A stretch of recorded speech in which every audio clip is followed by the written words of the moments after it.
మహారాష్ట్ర యావత్మాల్ జిల్లా ఉసాద్ తాలూకా కుర్షి అనే ఊళ్ళో ఉంటాడట ఈ రైతు. పేరు కేశవ్ షిండే.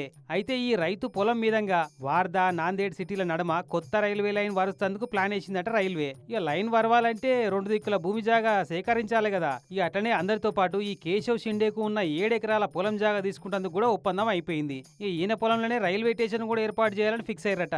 అందుకే షిండే పొలంలో ఎక్కువ జాగా తీసుకున్నారట. ఇక తీసుకున్న జాగల మామిడి చెట్లు, ఆ చెట్లు, ఈ చెట్లు, పైప్ లైన్లు అన్ని షానే ఉన్నాయట.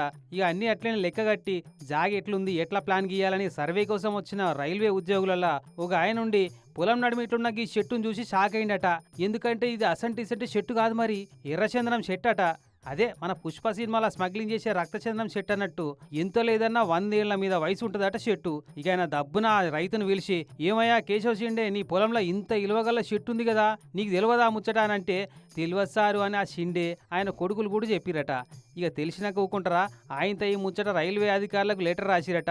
సారు, మీరు మా పొలంలో ఉన్న మామిడి చెట్లకు, యాప చెట్లకు పాయవలు కట్టించురు బాగానే ఉంది, కానీ పొలంలో ఉన్న ఈ ఎర్రచందనం చెట్టుకు పైసలు కట్టియాలి కదా అని.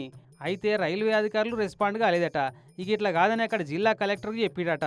ఈ కేసు మా పరిధిలోకి రాదయ్యా అని కలెక్టర్ సారంటే, ఇక ఆడికెళ్ళి చక్కగా మహారాష్ట్ర హైకోర్టులో కేసేస్తే పెద్ద కోర్టోళ్ళుండి ఆ చెట్టు ఇలువెంతో లెక్కేసేదాకా రైతు కేశవ్ షిండే కుటుంబం పేరు మీద ₹1,00,00,000 డిపాజిట్ చేయాలి, అలాకెళ్ళి 50 లక్షల రూపాయలు వాడుకునే పర్మిషన్ కూడా ఇవ్వాలని ఆర్డర్ వేసిరట. స్మత్ అంటే వీళ్ళదేపో. ఈ రక్తచందనం చెట్టు విలువ ఎంత లేదన్నా ₹4,75,00,000 దాకా ఉంటుందని అంచనా కట్టిరట. ఇక ఆ పైసలు కూడా కట్టించిర్రా అంటే రైతు కుటుంబానికి రక్తచందనం చెట్టు జాక్పాటు కొట్టించినట్టే.